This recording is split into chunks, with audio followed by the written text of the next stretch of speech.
Hello again, and welcome to another last week's news today. It seems like nearly every day Intrepid's alpha servers are under some form of DDoS attack, so they've had to work some extra protections into a patch this week. Also, on the same note, there was a Carfin event that rewarded some pretty good gear, which was considered a bug, so it was disabled until a fix can be deployed. Due to this, they had to spend some time removing several hundred items from that event on both servers, as well as any gold received from selling them to other players. There are also some issues with settlement experience, so some settlements were leveled manually to where they should be based on their data. Shoal had Kaltorum, Dunehold, Shorefoot, and New Ayla fixed, and Lotharia had Valgadim updated. Next, Al Ashal's cloak and codified index items have been fixed, so they no longer give too much critical chance. Also, equipment drops and POIs have been reduced, and high-tier items will only drop from 3+ star elites. Poor Firebrand has been sealed away until his mechanics work again, so don't expect to see him flying around breathing fire for the time being. Some other minor mob fixes were put into place, like lawless imbued NPCs spawning where they should, as well as honor sworn tower enemies not getting stuck in the walls, and some audio and NPC ring fixes. Luckily, some unintentional PvP flagging dealing with settlement citizenship,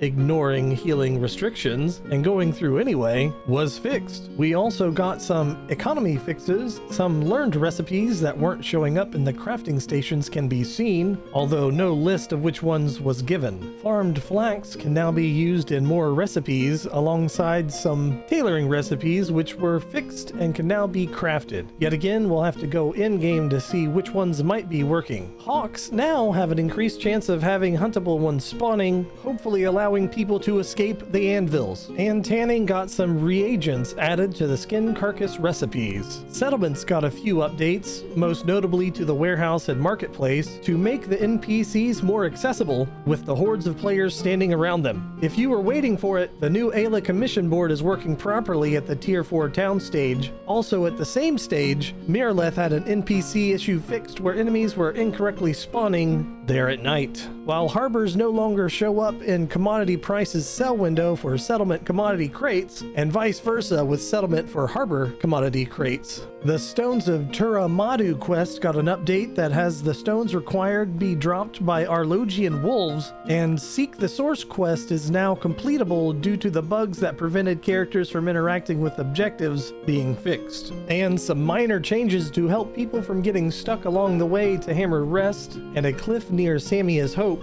along with no dismissing mounts near cliffs, and a minor change to when they are summoned and dismissed to having them fade in or out. Later on, a very small update was the price adjustment to iguana steak, which has become much cheaper. Then on Friday, a bug that could be used in an exploitative way was fixed so that Ranger Thorns can no longer flag its owner as a combatant, as players were using it to force flags on others to get around corruption. They also fixed some Radiant recipes so that they can now appear on Journeyman service buildings and stations, but no list of which ones was given. They have also fixed more settlement XP issues, and guild storage is finally available again after being gone all week. As always, everything is a work in progress as this is a true alpha, so make sure you do a /bug in game to report issues, and if you have suggestions, it's always a good idea to head to the forums to give your well thought out feedback to help make the game one that we all want to play. Next, Intrepid is still hiring a senior build engineer, so if you or someone you know has experience in that field, apply away. The same goes for the principal economy designer, so check that out as well. Finally, the Golden Feather Tavern had an awesome interview with Steven, so we'll link it below the video. Check it out. And that's it for this week. See y'all next time.